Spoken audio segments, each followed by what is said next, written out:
Episode 5 of the Terminal List, Dark Wolf, titled E&D, isn't just another chapter of gunfights and espionage. It's a study of broken trust, blurred loyalties, and the slow erosion of morality in the name of survival. The episode begins with Ben Edwards clawing his way back to consciousness. Shot in the back by Mossad operative Eliza Perash. He should be dead. The vest saved him, but what cuts deeper is betrayal. As sirens echo above the tunnels, Ben limps forward, haunted by the reality that allies can turn into enemies in a single heartbeat. Elsewhere in Austria, Raife is fighting a different battle, one with his conscience.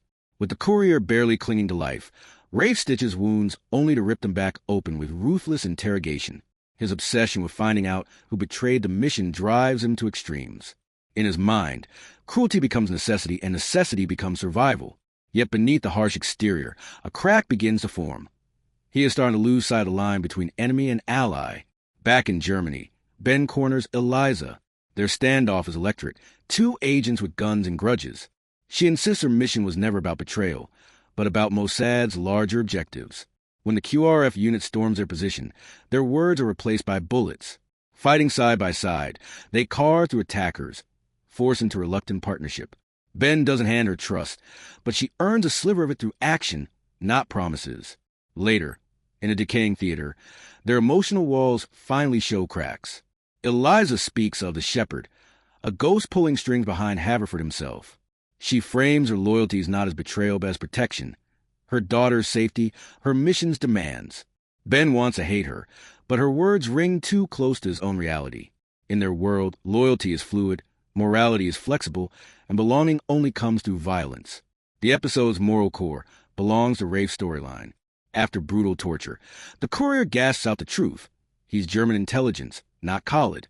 In an instant, Raife transforms from predator to penitent, scrambling to undo the damage. But it's too late. The man dies, leaving Raife shaken and hollow, realizing his methods killed someone who should have been an ally. Violence erupts again when Tal infiltrates Klaus's apartment. What begins as a quiet data theft explodes into a savage fight for survival. Klaus nearly kills her, but Tal survives by turning fire and bullets against him, escaping bloodied but alive. The final act is devastating. In Zurich, Ben and Eliza's fragile alliance shatters under the roar of a car bomb. Ben escapes, but Eliza is killed in the blast. Her death is not just a plot twist. It's a cruel punctuation mark on their fragile bond. Ben takes her bracelet, a symbol of trust never fully realized. E&E is an episode about choices, regret, and consequences. For Ben, Eliza's death isn't just a loss. It's a spark that pushes him further down the path of vengeance. For Raife, it's a reminder that once you cross certain lines, there's no way back.